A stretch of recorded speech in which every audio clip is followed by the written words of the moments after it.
जैसा कि हमने आपको कल बताया था, कैसे भारत इजराइल को ड्रोन असेंबल करके दे रहा है, साथ ही टेक्नोलॉजी ट्रांसफर के दम पर इजरायली ड्रोन का स्वदेशीकरण भी कर रहा है।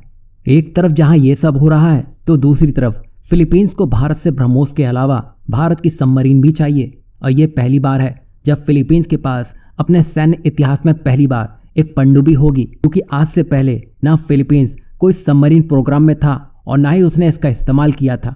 और ये सब फिलीपींस को चीनी खतरे को देखते हुए करना पड़ रहा है, क्योंकि जिस तरह से चीन अपनी उपस्थिति साउथ चाइना सी में बढ़ाने में लगा है, उससे फिलीपींस ही नहीं वियतनाम भी ऐसा कदम उठाने में लगे हैं। और ये कुछ जो भी हो रहा है वो भारत के लिए तो प्रॉफिट मेकिंग सिचुएशन है, क्योंकि फिलीपींस पहले ही भारत से ब्रह्मोस के लिए डील कर चुका है, जो जल्दी उसको डिलीवर भी होना शुरू हो जाएंगी। वहीं फिलीपींस सबमरीन के लिए भारत के साथ ही साथ Japan, France, Spain, south Korea और इटली से भी संपर्क साध रहा है, क्योंकि ये उसके सहयोगी देश हैं। तो यहाँ भी कुछ तय नहीं है कि फिलीपींस किस देश के साथ जाएगा।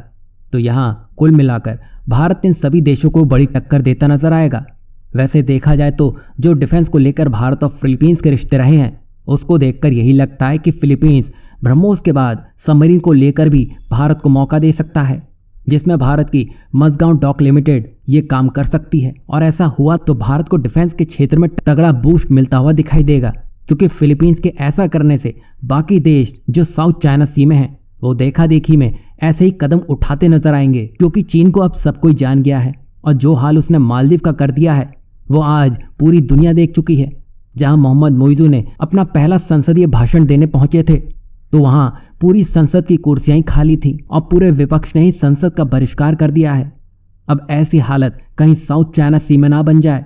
यही वजह है कि अब वो सभी देश चीन से खार खाए हैं, वो अपने आप को मजबूत कर रहे हैं ताकि चीन की वाटर कैनन का जवाब भी ब्रह्मोस तान कर दिया जा सके। कुल मिलाकर चीन अपने जाल में खुद फंस चुका है और चीन शायद अकेला दुनिया में ऐसा देश होगा जिसके पास कोई ऐसा देश नहीं होगा जो उसकी मदद के लिए खड़ा होगा, क्योंकि उसने सभी पड़ोसी देशों से बैर जो ले लिया है। वैसे फिलीपींस की तरफ से ये जो भी डेवलपमेंट निकल के सामने आ रही है वो भारत के लिए आर्थिक और कूटनीतिक दोनों तरह से ही गेम चेंजर साबित होने वाला है। वहीं ये फिलीपींस को भी चीन के सामने खड़े रहने में बड़ी मदद करने वाला है।